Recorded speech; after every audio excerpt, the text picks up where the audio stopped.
Assalamualaikum warahmatullahi wabarakatuh. Alhamdulillah kita masih ketemu lagi ya di minggu ini, minggu yang ketujuh. Alhamdulillah masih dalam kondisi yang baik. Mudah-mudahan kita juga terus terlindungi ya, terus dijaga oleh Allah Subhanahu wa taala dari segala mara bahaya ya, dari segala sesuatu yang tidak kita harapkan. Dari wabah ini mudah-mudahan kita dan keluarga kita, orang-orang kita sayang, senantiasa dilindungi oleh Allah Subhanahu wa taala. Baik. Rekan-rekan mahasiswa, minggu ketujuh ini kita masuk ke etik dan fraud ya. Kalau dari bahasanya kira-kira udah mudah dicerna ya. Etika dan kebohongan atau kecurangan. Nah, dua tema ini memang menjadi ranah dari ilmu audit teknologi informasi. Yang harapan saya juga dari perkuliahan ini nantinya mudah-mudahan kita bisa melihat bersama, menemukan bersama kira-kira apa kaitannya antara etika dengan kecurangan.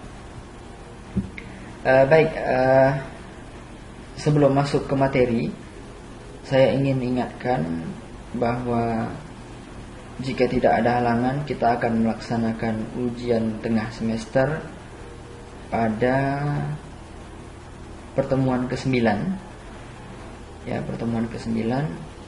Maka saran saya review kembali ya, cek lagi, flashback lagi materi yang sudah saya berikan, begitu juga dengan video-videonya ya, lengkap penjelasan di sana. Saya katakan untuk yang kesekian kalinya, jangan malu, jangan sungkan, jangan ragu untuk membangun komunikasi. Manakala ada sesuatu yang tidak dipahami, jangan ragu-ragu untuk menanyakannya kapanpun ya. Boleh dengan telepon, lewat WA, email atau fasilitas lainnya, silahkan saja, nggak masalah. Baik, tentang etika dan fraud. Oke, kalau kita lihat definisinya, ini juga jelas ya. Nanti silahkan dibaca sendirilah. Di slide yang seperti slide yang sebelumnya juga, saya berusaha sekali membuat kalimatnya semudah mungkin untuk dicerna. Ya, di bawah juga ada catatan, misalnya ada kata-kata tertentu yang belum dipahami atau terlupa, saya buatkan catatan di bawah, nanti silahkan dicek saja istilah-istilah yang asing rasanya seperti itu. Baik, ini menurut bahasa. Etika profesi dalam lingkup IT adalah hal-hal yang terkait dengan prinsip atau norma. Ini saya bold nih, yang menjadi kata kunci untuk kita mudah mengingatnya. Dalam kaitannya dengan hubungan antara profesional, norma-norma ya, dalam kaitannya dengan hubungan siapa? Hubungan antara profesional dengan klien. Nah, jadi di dalam etika profesi dalam lingkup IT ya, ini jelas ya dari definisinya, terkait dengan prinsip-prinsip atau norma-norma ya, kebiasaan-kebiasaan yang berkaitan dengan hubungan antara profesional, misalnya developer IT dengan kliennya. Nah, di sini ada contohnya, ini silakan dibaca saja. Juga bisa antara profesional sendiri ya, atau antara organisasi profesi dengan pemerintah. Ya, nah ini misalnya salah satu bentuk hubungan profesional dengan klien atau pengguna jasa, misalnya pembuatan aplikasi. Nah, misalnya dalam situasi ini, yang mana yang kita maksud sebagai norma atau etika? Nah, ini misalnya kita sebagai profesional, kita nggak bisa membuat sebuah aplikasi semaunya kita ya. Ada yang harus kita perhatikan yang berkaitan dengan bagaimana yang diinginkan oleh klien kita ya, bagaimana kebutuhan di organisasinya atau di perusahaannya. Jadi bukan semaunya kita. Nah, hal-hal seperti ini yang menjadi contoh dari etika profesi dalam lingkup IT. Nah, ini jelas ya. Ada definisi di sini, ada contohnya juga. Baik, di sini misalnya hacker dan cracker. Sudah bisa membedakan antara hacker dan cracker? Ini silahkan dibaca saja, yang lain ini silahkan dibaca. Yang saya perlu tanyakan di sini, ada mahasiswa yang masih meragukan atau masih bingung atau salah penempatan hacker dengan cracker. Nah, ini agak-agak mengkhawatirkan karena mahasiswa tahap akhir harusnya sudah paham dengan istilah-istilah dasar seperti ini. Di luar sana kalau kita lihat di media misalnya banyak pemberitaan tentang hacker, ya, tapi jarang sekali kita dengar istilah cracker. Padahal ya, hacker ini adalah istilah yang digunakan untuk seseorang yang mencoba masuk misalnya ke dalam sebuah sistem, yang tujuan dia memang untuk mencari celah dari sistem tersebut. Tapi kemudian tujuannya adalah celah yang dia temukan diberikan rekomendasi atau dilakukan perbaikan. Jadi mencari celah dari kelemahan sebuah sistem untuk dilakukan perbaikan. Dia tahu nih dari situ di mana celahnya, di mana yang harus diperbaiki. Nah, itu hacker. Sedangkan yang sering kita dengar di media itu sebetulnya cracker, jadi bukan hacker. Jadi cracker ini sebutan sama untuk orang yang mencoba masuk ke dalam sebuah sistem, tapi untuk suatu maksud yang tidak baik. Nah, misalnya entah mencuri data atau mengubah sebuah sistem atau mengganggu jalannya sebuah sistem atau ya macam-macam untuk sesuatu yang kira-kira tidak baik. Nah, itu definisi dari cracker. Jadi sama ya, keduanya sama-sama masuk ke dalam sistem, mencoba membobol seperti itu. Tapi yang hacker tujuannya positif untuk mencari celah untuk kemudian ditutupi celah tersebut, ya, celah keamanan. Sedangkan cracker masuk ke dalam sebuah sistem mencari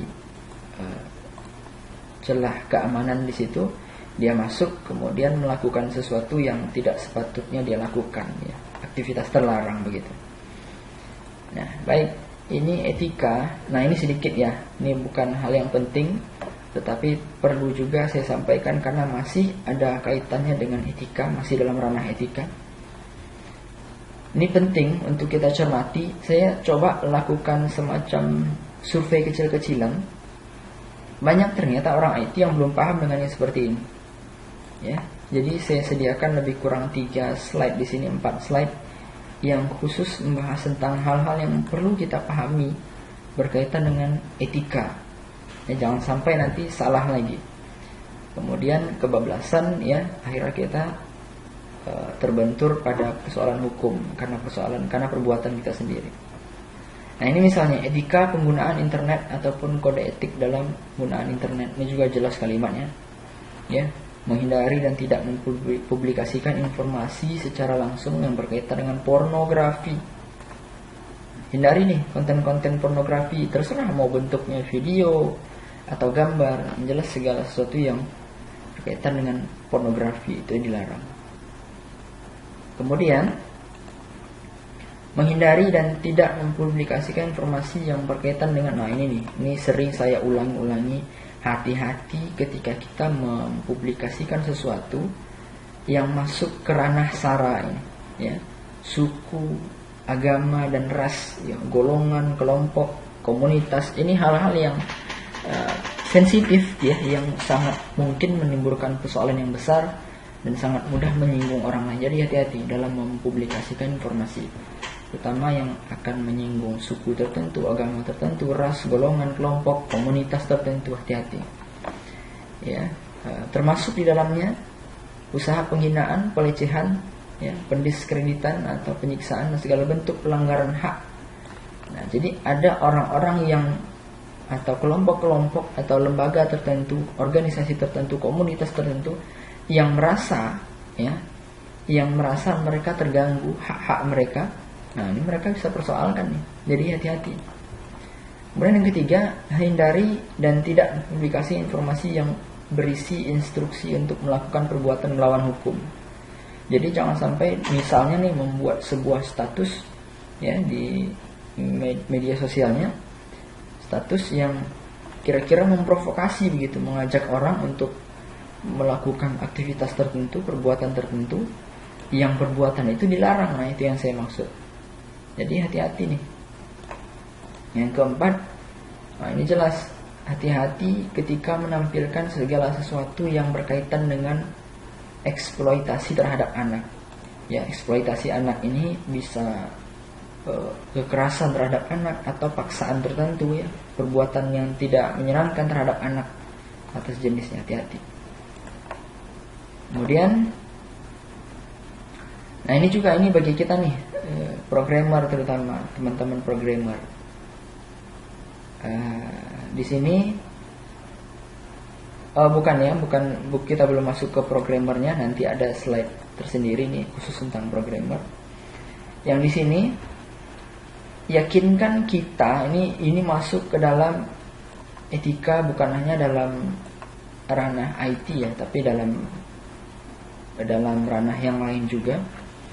Jadi memang wajib kita dalam mengambil tulisan, gambar atau foto misalnya, atau dan bentuk lainnya yang itu milik orang lain, maka menjadi kewajiban bagi kita untuk mencantumkan sumbernya.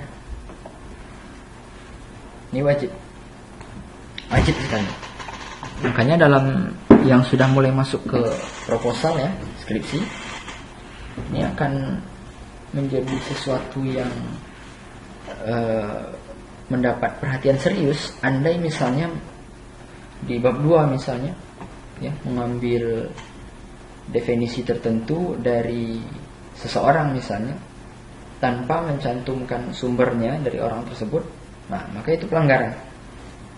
Dan bentuk lainnya bisa gambar dan lain sebagainya. Jadi harus dicantumkan sumbernya, dari mana kita dapatkan informasi tersebut. Oke, tidak berusaha melakukan serangan teknis terhadap produk. Nah, ini hati-hati. Hati-hati misalnya kita seorang entrepreneur ya, sedang memasarkan produk, hati-hati. Silakan pasarkan produknya tanpa menyinggung produk orang lain, tanpa menyinggung apalagi spesifik langsung kepada produk orang lain ya, produk perusahaan tertentu. Hati-hati ya, serangan teknis terhadap produk, bisa sumber daya, bisa orang, peralatan ya, hati-hati. Jadi misalnya dalam membuat produk ya, silahkan saja bersaing dengan sehat tanpa menjelek-jelekkan produk yang lain misalnya, itu pelanggaran. Kemudian yang ke-8, menghormati etika dan segala macam peraturan yang berlaku di masyarakat. Nah, ini kita paham semuanya. Nah, ini etika bagi seorang programmer. Tidak boleh seorang programmer membuat atau mendistribusikan malware. Nah, ini etika yang kita harus sadar dan serius memperhatikan ini, karena banyak orang yang akan dirugikan dengan ini. Malware apa malware? Malicious software ya, sesuatu yang dirancang, program yang dibuat yang memang ditujukan untuk merusak atau masuk ke dalam sistem orang lain. Nah, bisa berupa virus ya, worm, trojan dan lain sebagainya. Jangan sampai. Oke. Nah, seorang programmer tidak boleh menulis kode yang sulit untuk diikuti dengan sengaja. Maksudnya begini. Misalnya kita membuat kode tertentu ya, skrip tertentu di bahasa pemrograman tertentu, kemudian kita sharing ya, orang pusing mengikuti. Kita sengaja buat itu untuk membuat orang semakin bingung ya. Nah, ini dia maksud kalimat yang kedua. Dan yang ketiga, seorang programmer tidak boleh menulis dokumentasi yang dengan sengaja untuk membingungkan atau tidak akurat. Sama ya, untuk tujuan tidak baik, bikin orang bingung, bikin orang pusing, ini apa gitu. Nah, atau seorang programmer tidak boleh menggunakan code milik orang lain yang sudah punya license, hak cipta ya, kecuali dengan izin. Nah, itu dia. Nah, ini misalnya, ini Yang kelima, ini ngambil keuntungan pribadi ya dalam proyek tertentu. Nah, itu tidak boleh kecuali dengan izin. Ini banyak contohnya. Misalnya dalam proyek tertentu kita dilibatkan, tapi di sisi lain kita mengambil kesempatan dari posisi kita karena dilibatkan. Baik, kemudian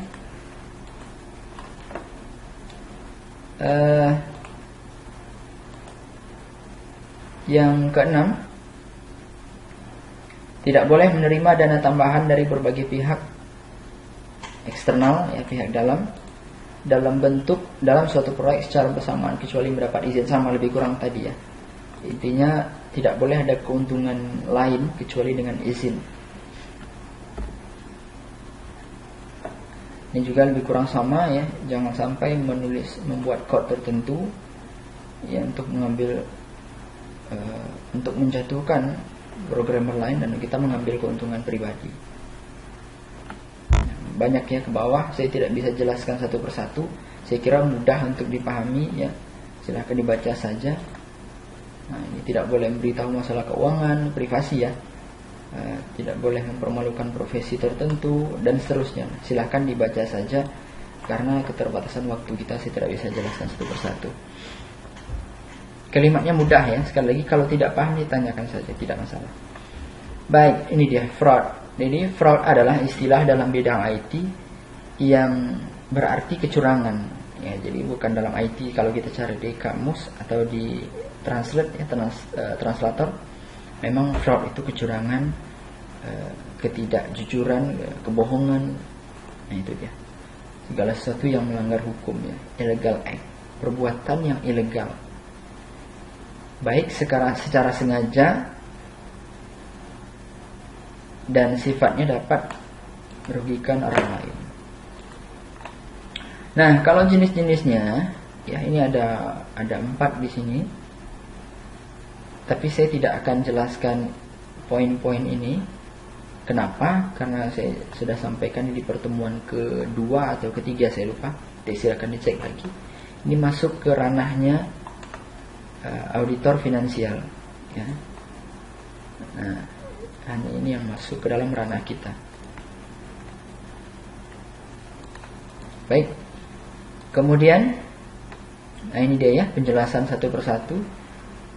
Fraud terhadap cash ya, cash misappropriation, ya, misappropriation atau kesalahan dalam penafsiran. Sekali lagi ini tidak saya jelaskan, ini masuk ke ranahnya auditor finansial. Nah, ini penjelasannya.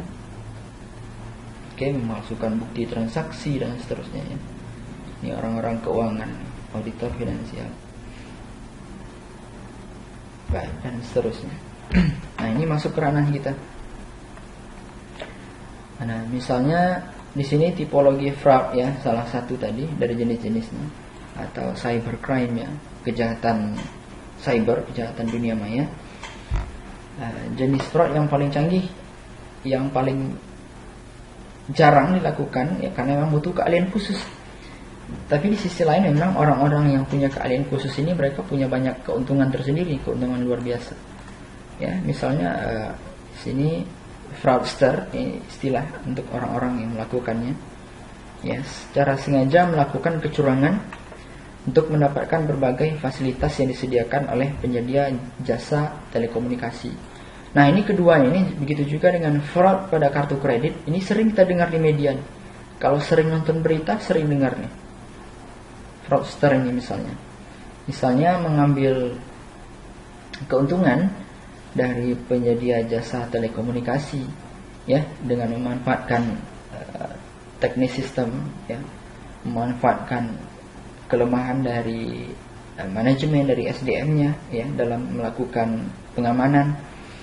Misalnya banyak kasus kita ketemu di media, kita baca ya, pencurian pulsa misalnya dengan memparalelkan pair kabelnya ya, pair kabel telepon ya, kemudian tahu-tahu nanti orang yang si pemiliknya dapat tagihan besar, dia pun heran ya kemudian. Nah, itu contoh. ya, dan seterusnya. Ini sering kita baca di media banyak contohnya. Ya. Carding ya, pelaku ini masuk ke ranah kartu kredit dengan membuat informasi data fiktif, mengaku sebagai orang yang bersangkutan. Baik, kemudian ini faktor pemicu terjadinya fraud ya. Ini juga saya kira jelas ya dan mudah untuk diingat ya. Teori GON. GON ini bukan istilah, maksudnya singkatan dari Greed, Opportunity, Need, dan Exposure. Keserakahan jelas ya. Keserakahan memicu terjadinya fraud, kecurangan tadi. Keinginan untuk lebih, untuk punya uang yang berlebih, untuk beli ini, beli itu, segala macam ya. Keserakahan akhirnya membuat seseorang berinisiatif untuk melakukan kecurangan. Atau adanya kesempatan, bisa jadi ya, kebetulan tidak ada niat kata Bang Napi ya, tapi kebetulan kesempatannya ada, bisa jadi juga terjadi. Atau memang tuntutan kebutuhan, hari ini kebutuhan semakin lama semakin luar biasa ya, kebutuhan semakin meningkat. Nah, itu membuat orang juga berinisiatif melakukan kecurangan. Atau adanya pemicu karena memang ada pengungkapan ya dari aparat berwenang. Nah, ini pencegahan fraud. Saya tidak lama-lama di sini karena memang di sini misalnya di pengendalian internal ini sudah kita bahas pada pertemuan yang lalu ya. Jadi saya sudah katakan bahwa mata kuliah ini di tiap sesinya ada semacam keterkaitan ya antara satu bahasa dengan bahasan yang lain. Jadi saya tidak bahas lagi. Silahkan lihat saja video-video sebelumnya atau slide saya sebelumnya. Ini sudah kita bahas semuanya di pertemuan yang lalu. Baik, kemudian nah ini hati-hati ya. Ini sesuatu yang siap untuk menyambut kita manakala kita tidak cermat dalam hal ini ya. Ini bukan ranahnya kita, lebih spesifik ini sebetulnya ranah orang hukum ya. Tapi perlu juga untuk kita pahami dan ketahui, karena salah-salah kita bisa menjadi bagian dari orang yang dijerat oleh ini. Baik, jadi ada hukum yang mengatur tentang fraud dalam dunia teknologi informasi ya. Ada hukum perdata, hukum pidana. Kita akan masuk langsung ya, contohnya.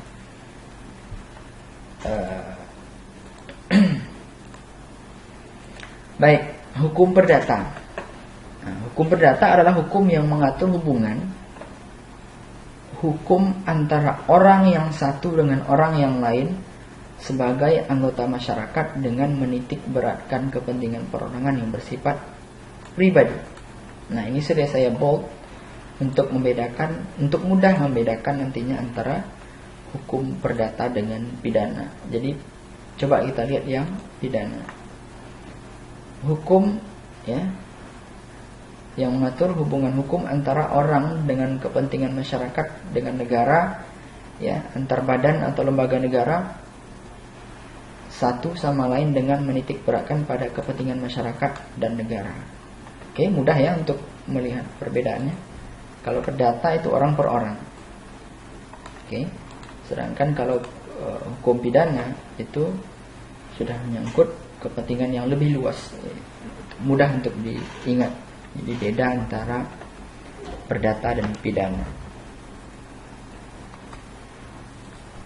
Nah, baik. Ini dasar hukumnya dalam penegakan undang-undang ITE. Perlu untuk kita pahami, perlu untuk kita ketahui, karena sekali lagi ini tersinggung ya, masuk ke dalam ranahnya kita. Jadi mau tidak mau kita harus paham dengan ini. Nah, ini dasar-dasar hukumnya. Ada banyak sekali. Hati-hati. Saya hanya ingin bisa ingatkan untuk hati-hati, terutama dalam mempublikasikan sesuatu. Misalnya itu yang paling sederhana ya, membuat status ya, atau misalnya melakukan aktivitas tertentu, hati-hati, jangan sampai kemudian berbenturan dengan apa-apa yang sudah diatur dalam dasar hukum ini.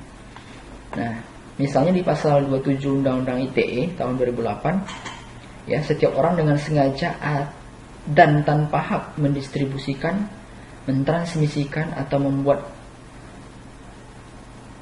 membuat dapat diakses informasi elektronik, dokumentasi yang memiliki muatan pelanggaran asusila. Ini saya bold lagi nih. Ini untuk mudah mengingatnya. Hati-hati. Ya, kalau sudah masuk ke ranah pelanggaran asusila. Nah, lihat ancamannya juga jelas, ya, ancaman pidana sampai 6 tahun, ya. Kemudian juga denda paling banyak 1 miliar dan seterusnya. Ini luar biasa. Jadi hati-hati. Atau pasal 30 Undang-Undang ITE tahun 2008 ayat 3, ya, di sini masuk ke dalam cracking tadi, aktivitas cracking tadi, melanggar, menerobos, ya, masuk ke dalam sistem orang, ya, hati-hati. Jadi perlu kita cermati untuk yang sampai menjerat kita. Atau juga di pasal 34 Undang-Undang ITE tahun 2008, ya, ini segala bentuk melawan hukum. Atau di pasal 35 Undang-Undang ITE tahun 2008, ya, aktivitas yang memanipulasi, menciptakan, merubah, ya, macam-macam lah. Dan seterusnya, tinggal dibaca saja, ya, mudah untuk dibaca, kalimatnya cukup sederhana. Nah, ini juga dasar-dasar hukumnya perlu kita cermati. Nah, ini misalnya, ini sudah saya bold, ya, sudah saya bold. Jadi yang menjadi kata kuncinya. Nah, ini juga misalnya hati-hati, ini sering nih. Ini sering kita temukan, kita dengar, kita lihat di media, ya, pencemaran nama baik. Jadi hati-hati. Misalnya sederhana, banyak sekali contoh di media kita sudah lihat, sudah kita dengar, kita baca. Misalnya ada orang yang tersinggung atau merasa hak-haknya diganggu karena status kita dan seterusnya. Atau kemudian status kita misalnya atau tulisan kita. Tulisan kan bisa macam-macam, ya, bisa di mana saja, bisa di macam-macam. Yang dianggap mencemarkan nama baik seseorang, institusi, perusahaan, lembaga, organisasi, komunitas. Hati-hati. Atau kemudian, nah, ini juga aktivitas judi, ya, di internet. Hati-hati, hindari. Pesan saya, hindari. Jangan sampai masuk kita ke yang seperti ini. Ini juga penyebaran konten pornografi, ya. Ini juga penyebaran foto atau film pribadi seseorang, ya. Saya kira paham kita semua, ya. Hal-hal yang pribadi, ini dalam tanda kutip, ya, pribadinya seseorang, ya, berupa foto atau video kita sebarluaskan, ini menjadi masalah. Contoh yang mudah, ya, contoh artis, saya tidak sebutkan namanya, ya, artis yang kita lihat di media ada waktu itu kan, sempat heboh tahun berapa gitu. Jadi video pribadinya dia dengan pasangannya, ya, video yang tidak pantas, video yang merusak begitu, kemudian disebarluaskan oleh orang lain. Nah, ini dia.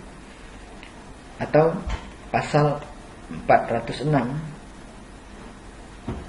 dapat dikenakan pada kasus deface, ya, atau hacking. Deface ini sebutan untuk teknik mengganti atau menyisipkan file pada server. Nah, ini karena melihat semacam celah atau lubang pada sistem keamanannya dan seterusnya. Oke. Jadi pesan saya untuk dicermati dan berhati-hati dengan ini semuanya.